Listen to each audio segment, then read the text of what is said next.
ఈ ఎన్నిక డెఫినెట్గా మరి మాకు కొత్త ఉత్సాహాన్ని ఇచ్చింది, కొత్త బలాన్ని ఇచ్చింది. ఎందుకంటే మరి స్పష్టంగా ప్రజలకు తీర్పు ఇచ్చారు.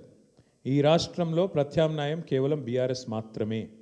ఇంకా అది అందులో అనుమానమే లేకుండా ఖచ్చితంగా ఈ ప్రభుత్వం ఏదైతే పనిచేస్తుందో వారికి ప్రత్యామ్నాయంగా పోరాడుతున్న ఒకే ఒక్క పార్టీ బీఆర్ఎస్ అనే మాట స్పష్టంగా ప్రజలు చెప్పారు. డెఫినెట్గా దాన్ని కూడా మేము మాకు ఒక సానుకూల అంశంగానే తీసుకుంటా ఉన్నాం.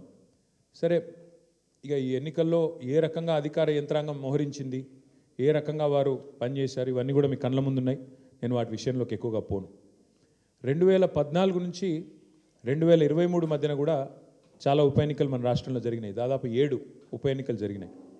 ఈ 7 ఉప ఎన్నికలు పాలేరు కానీ, నారాయణ ఖేడ్ కానీ, హుజూర్ నగర్ కానీ, దుబ్బాక కానీ, నాగార్జున సాగర్ కానీ, హుజూరాబాద్ కానీ, మునుగోడు కానీ, ఈ అన్ని ఉప ఎన్నికల్లో మీరు ఆ రోజు కనుక గమనించినట్టయితే అప్పటి ప్రతిపక్ష పార్టీ కాంగ్రెస్ పార్టీ, ప్రధాన ప్రతిపక్ష పార్టీ, ఒక్క ఉప ఎన్నికల్లో కూడా గెలవలేదు.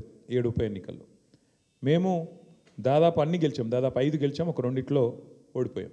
అంతే తప్ప మరి ప్రతిపక్షంలో ఉన్న కాంగ్రెస్ పార్టీ ఆనాడు ఒక్క ఉప ఎన్నికల్లో గెలవకపోయినా చివరికి మళ్ళీ 2023 సార్వత్రిక ఎన్నికల్లో వారు విజయం సాధించారు, గవర్నమెంట్ కూడా ఫామ్ చేశారు.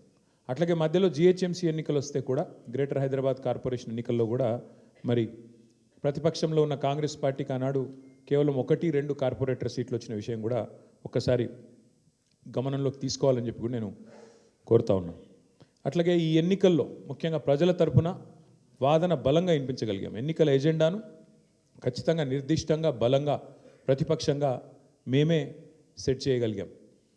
ప్రజా సమస్యలను ప్రధానంగా 6 గ్యారంటీల అమలులో ప్రభుత్వ వైఫల్యాన్ని బలంగా ప్రజల్లోకి తీసుకొని పోయాం. 6 గ్యారంటీల విషయంలో ప్రభుత్వం చేసిన మోసాన్ని తీసుకొని పోయాం. హామీల ఎగవేతను బాకీ కార్డుల రూపంలో ప్రధాన చర్చగా చేయగలిగాము. ఇది బీఆర్ఎస్ సాధించిన విజయంగా మేము భావిస్తూ ఉన్నాం.